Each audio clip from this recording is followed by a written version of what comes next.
जय हिंद। इसके पिछले वीडियो में हमने पढ़ लिया था कि संयोजन अभिक्रिया क्या होती है और वियोजन अभिक्रिया क्या होती है। इस वीडियो में हम पढ़ेंगे कि विस्थापन अभिक्रिया क्या होती है। ठीक है, चलिए वीडियो को स्टार्ट करते हैं और देखते हैं विस्थापन अभिक्रिया के बारे में। ठीक है, तो आप लोग को घबराना नहीं है, थोड़ा सा अभिक्रिया ज़्यादा दिया हुआ है क्लास 10th में। ठीक है, तो सांत्वना रखना है क्योंकि मैं वीडियो थोड़ा सा अधिक बनाता हूँ, क्योंकि लंबा वीडियो रहेगा, ज़्यादा समझ में आएगा और डीपली समझ में आएगा। डीपली मैं बताता हूँ ताकि समझ में आए। चलिए देखते हैं विस्थापन अभिक्रिया की परिभाषा क्या होती है। तो विस्थापन अभिक्रिया किसे कहेंगे? अगर एग्ज़ाम में पूछ दे कि विस्थापन अभिक्रिया किसे बोलेंगे, तो आप लोग क्या कहोगे कि जब कोई क्रियाशील धातु, ठीक है, जब कोई क्रियाशील धातु या फिर अधातु कह सकते हैं, या फिर सीधा सीधा बोल दीजिए जब कोई क्रियाशील तत्व, सबसे आसान। तो जब कोई क्रियाशील तत्व क्या करता है, किसी विलयन से, यदि कोई विलयन है या फिर कोई भी पदार्थ है, कोई दूसरा जो विलयन है उससे क्या करे, क्रिया करे। ठीक है, जैसे क्या कहा हमने कि जब कोई क्रियाशील यानी कि Fe ले लिए, यानी कि लोहा ले लिए, ठीक है, क्रियाशील तत्व क्या करे दूसरे विलयन से, यानी कि कोई भी विलयन ले लीजिए, कॉपर सल्फेट हमने ले लिया। ठीक है, एकदम आसान ले रहे हैं। तो यहाँ पे जब कोई क्रियाशील तत्व किसी दूसरी तत्व या फिर विलयन से क्या करता है, अभिक्रिया करता है। ठीक, यहाँ पे क्या किया, अभिक्रिया किया। तो अभिक्रिया करने के पश्चात इसमें जो कम क्रियाशील तत्व रहेगा ना, मान लीजिए ये अधिक क्रियाशील तत्व है, यहाँ पे कम क्रियाशील तत्व है। ठीक है, तो क्या करेगा, इसके जगह को हटा करके क्या करेगा, अपना आधिपत्य जमा लेगा। ठीक है, कैसे, इसको भी आप देख लीजिए। तो हमने क्या बताया इसकी परिभाषा में कि जब कोई अधिक क्रियाशील तत्व क्या करता है, किसी दूसरे जलीय विलयन हो सकता है या फिर कोई भी विलयन किसी दूसरे विलयन से अभिक्रिया करता है, तो कम क्रियाशील तत्व को हटा करके उसके स्थान को ग्रहण कर लेता है, तब हम क्या बोलेंगे, उसे विस्थापन अभिक्रिया उसे हम कहते हैं। तो देखते हैं कैसे हटा रहा है। तो इसका अभिक्रिया जब हम Fe का अभिक्रिया कॉपर सल्फेट से कराते हैं तो क्या करता है, ये Fe सल्फेट बना लेता है और कॉपर को हटा देता है, कहता है दूर ससुरा यहाँ से निकल। यहाँ से क्या करता है, बेचारा मुंह लटकाए, सल्फेट इधर कॉपर इधर निकल जाता है। ठीक, तो ये कॉपर सल्फेट है और ये क्या है, आयरन है। क्योंकि कॉपर, अब भैया कहोगे कॉपर कैसे हट गया, क्योंकि क्या है, Fe जो है वो इससे अधिक क्रियाशील है। ठीक है, कॉपर से अधिक क्रियाशील है। जब हम आपको सक्रियता श्रेणी पढ़ाएंगे, अम्ल और क्षार वाले चैप्टर में है, तब क्या होगा आपको समझ में आ जाएगा कैसे हट रहा है। ठीक है, ये Fe जो है कॉपर से अधिक क्रियाशील है, इसीलिए क्या किया, इसको कहा। बट अब देखिए, कहीं भी आप लोग मान लीजिए जाते हैं, ब्याह शादी में जाते हैं ना, कई को देहात के लड़का सब जाते हैं, और कमज़ोर लड़का कोनो खाना खाने बैठा है ना, तो अब क्या उसको अब मिलने वाला है, तो सबसे पहले कहेगा तू हट, हम खाएंगे पहले। तो क्या करता है, यानी कि अपने से कमज़ोर को हटा देता है और उसका स्थान ग्रहण कर लेता है। ठीक है, तो वही क्या है, विस्थापन अभिक्रिया है। ठीक है ना, इतना बात आपको समझ में आ गया।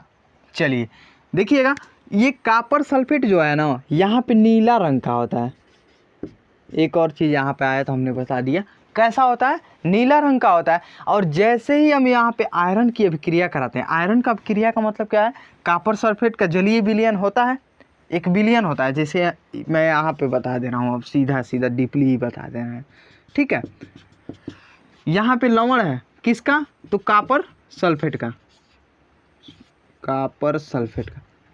ठीक है, अब इसमें क्या करें, आयरन की छड़ डालें, यानी कि आयरन की अभिक्रिया कराने का मतलब आयरन की छड़ एगो कील डाल दें, सीधा। ठीक है, यहाँ तक एगो नुकीला कील डाल दे रहे हैं।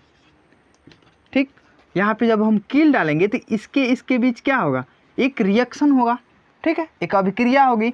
तो इस रिएक्शन में क्या करेगा, ये क्या होगा, कॉपर इधर बाहर चला आएगा, कॉपर इधर बाहर निकल जाएगा और क्या बना लेगा, क्या तो बना लेगा यहाँ पे Fe सल्फेट।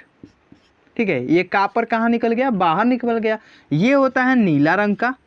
और जैसे ही कॉपर बाहर निकलता है, ठीक है, अब कॉपर बाहर ही निकला तो कलर इसका चेंज हो जाता है। ठीक है, नीला रंग नहीं रहता है, कोई और कलर हो सकता है, ठीक है। अगर मुरझाइल है तो दूसरे कलर, नीमन है तो दूसरे कलर, ठीक है। इतना बात समझ में आया ना। चलिए अब देखते हैं थोड़ा सा और क्या चीज़ है। तो इसका भी भैया दो प्रकार है, विस्थापन अभिक्रिया का दो प्रकार। कौन कौन सा? एक होता है एकल विस्थापन, एकल विस्थापन अभिक्रिया। तो एकल विस्थापन अभिक्रिया में क्या होगा, जब कोई विस्थापन अभिक्रिया होती है उसमें एक तत्व को हटाया जाएगा, यानी कि एक तत्व भाग जाएगा। जैसे यहाँ पे हुआ है, आप Fe की अभिक्रिया कराएं तो एक ही गुण है, खाली क्या बोलते हैं, कापर ही ना हटा हुआ है, कापर ही विस्थापित हुआ है सिर्फ। तो ये क्या है, एकल विस्थापन का उदाहरण है। तो क्या बोलेंगे, ऐसी अभिक्रिया जिसमें केवल एक तत्व विस्थापित होता है उसे हम क्या बोलते हैं, एकल अभिक्रिया, ठीक है, एकल विस्थापन अभिक्रिया। तो एग्जाम्पल में क्या आप लोग लिख लोगे, कौन सा रिएक्शन लिखोगे, तो ये वाला आप रिएक्शन लिखोगे, ठीक है। मैंने पहले ही उदाहरण दे दिया है। अब आते हैं द्विविस्थापन अभिक्रिया, या फिर उसे हम बोलते हैं उभय अपघटन।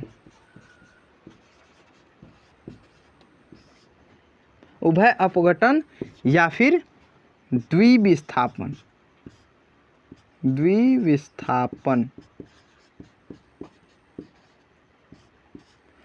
ठीक है। उभय अपघटन या फिर द्विविस्थापन अभिक्रिया, इतना बात समझ में आया ना।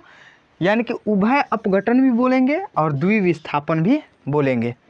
सबसे ज़्यादातर ये पूछता है, ठीक है। उभय अपघटन अभिक्रिया बताइए किसे कहते हैं। लड़का सब कहते हैं कि हम पढ़े ही नहीं हैं। तो भैया कैसे नहीं पढ़े हो, क्योंकि द्विविस्थापन अभिक्रिया को ही हम क्या बोलते हैं, उभय अपघटन अभिक्रिया, ठीक है।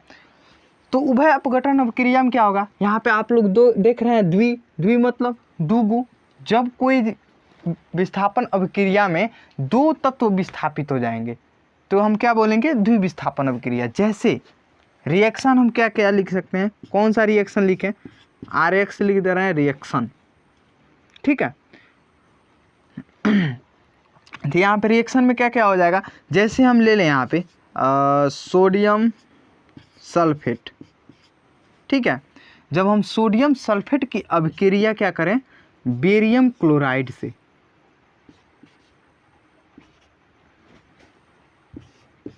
ठीक है। जब हम सोडियम सल्फेट की अभिक्रिया बेरियम क्लोराइड से करेंगे तो क्या होगा, ये एक्वस वाला है, क्या बोलते हैं, जलीय विलयन है। AQ का मतलब होता है जलीय विलयन, ठीक है। यहाँ पे आप भी AQ लिख सकते हो, यहाँ पे भी आप चाहें तो AQ लिख सकते हो। ये सारा जहाँ पे जलीय विलयन रहेगा वहाँ पे आप AQ लिख दोगे, ठीक है। तो AQ सॉल्यूशन यानी कि जलीय विलयन। तो यहाँ पे सोडियम सल्फेट की हम क्या करें, अभिक्रिया किससे कराएं, बेरियम क्लोराइड से। तब यहाँ पे दो तत्व कैसे विस्थापित होगा भैया, द्विविस्थापन है तो यहाँ पे कैसे विस्थापित होगा, ये इसके जगह पे चला जाएगा और ये इसके जगह पे चला जाएगा। यानी कि जब इसका भी बदलाव हो गया और इसका भी बदलाव हो गया, ठीक है। कैसे होगा, तो यहाँ पे बन जाएगा barium sulphate plus sodium chloride NaCl। ये आपका रिएक्शन तैयार हो गया। दो विस्थापित हुआ कि नहीं, दूगो। इसके जगह पे ये आ गया, बेरियम आ गया, यानी कि सोडियम की जगह पे बेरियम आ गया और बेरियम की जगह पे सोडियम चला गया, ठीक है। देख लीजिएगा आप लोग।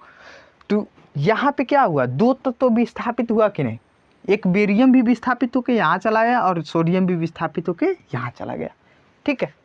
इतना बात आप लोग को क्लियर हुआ। चलिए आगे अब देखते हैं ऊष्माक्षेपी और ऊष्माशोषी। हेडिंग हम लोग लिखते हैं। सोचें आज इसको ख़त्म ही कर दें। तो आते हैं, सबसे पहले भैया क्या होगा,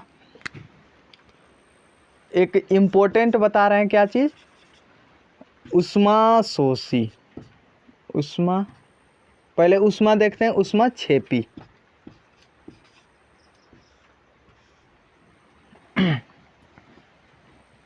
ठीक है, ऊष्माक्षेपी है ना, हेडिंग डाल दें, ठीक है। ऊष्माक्षेपी अभिक्रिया,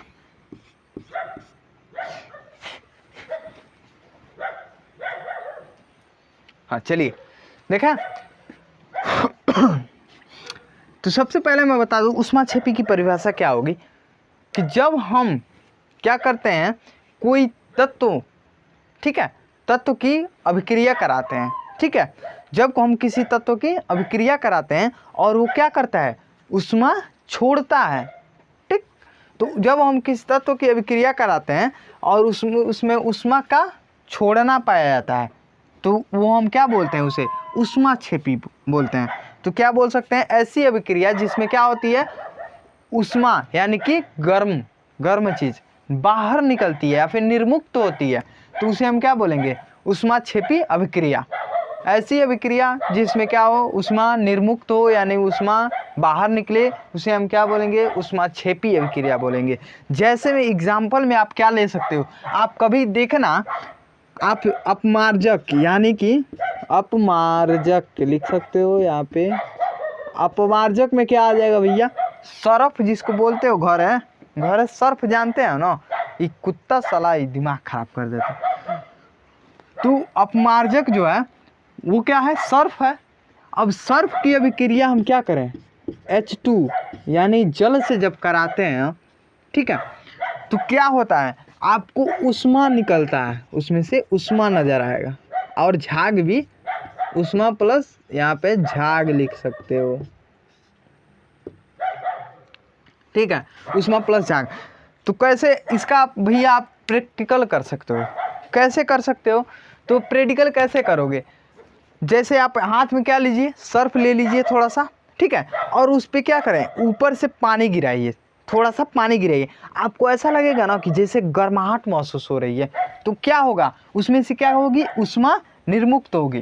ये जो ऊष्मा है वो निर्मुक्त होती है क्या करने, अपमार्जक यानी सर्फ को हाथ में लेने पर और उस पर जल का रिएक्शन यानी कि जल गिराएंगे तो क्या होगा, ऊष्मा बाहर निकलेगी जिससे हमें क्या होगी, गर्माहट महसूस होगी, ठीक है। इतना बात क्लियर हुआ। चलिए अब देखते हैं ऊष्मा शोषी अभिक्रिया। ऊष्मा शोषी अभिक्रिया होगा, ठीक है, अभिक्रिया आप लोग लिख लीजिएगा दोनों में।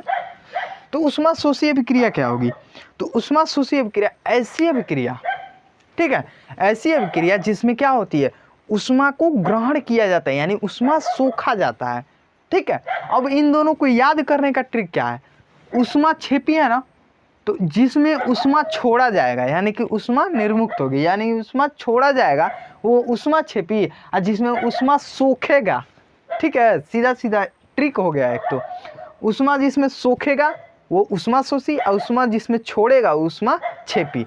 तो ऊष्मा शोषी में ऊष्मा क्या होगी, अवशोषित होगी, ठीक है।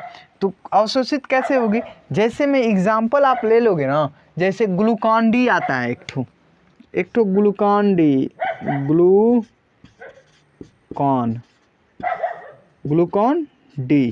ग्लूकॉन डी के ऊपर जब हम जल की अभिक्रिया कराएंगे ना तो आप देखोगे एक चीज़ क्या नज़र आएगा कि जब ग्लूकॉन डी आप हाथ में लो पहले, ठीक, आप हाथ में ग्लूकॉन डी लोगे, उसके बाद से क्या करोगे, उस पर जल गिराओगे। तो जल गिराओगे ना तो आपको थोड़ा सा ठंडाहट महसूस होगी, ठीक है, ठंडाहट महसूस होगी, जिससे आपको क्या मिलेगा, ठंडा, ठीक है, ठंडा मिलेगा आपको, ठंडा पीने वाला ठंडा नहीं यानी कि ठंडाहट थोड़ा सा मिलेगा। कैसे मिलेगा, तो आप ग्लूकॉन ले लीजिए, ग्लूकॉन डी, और उस पर जल गिराइए, तो ऊष्मा क्या होगी, उसमें ऊष्मा सोखी जाएगी यानी आपके हाथों की ऊष्मा लगती है वो सोखने, ठीक है। और जैसे ही आपके हाथों की ऊष्मा जब वो सोखती है तो क्या लगता है, आपको ठंड महसूस होता है, क्योंकि ऊष्मा क्या हो रही है, खत्म हो रही है, वो सूख रही है, तो ठंडा ही ना बचेगा, तो वही ठंडाहट हमें महसूस होती है। और इसमें क्या होता है, ऊष्मा फेंकता है, इसे फेंकेगा तो गर्माहट महसूस होगा। तो इतना बात क्लियर हुआ ना। चलिए इसका आप लोग प्रैक्टिकल कीजिए और हमें कमेंट में बताइए कि कैसा लगा आपको, ठीक है, इसका प्रैक्टिकल कीजिएगा आप लोग, उसके बाद से बताइएगा कैसा लगा आपको। चलिए वीडियो को स्टॉप करते हैं यहाँ पे और देखते हैं अगले वीडियो में क्या है, ऑक्सीकरण और अपचयन।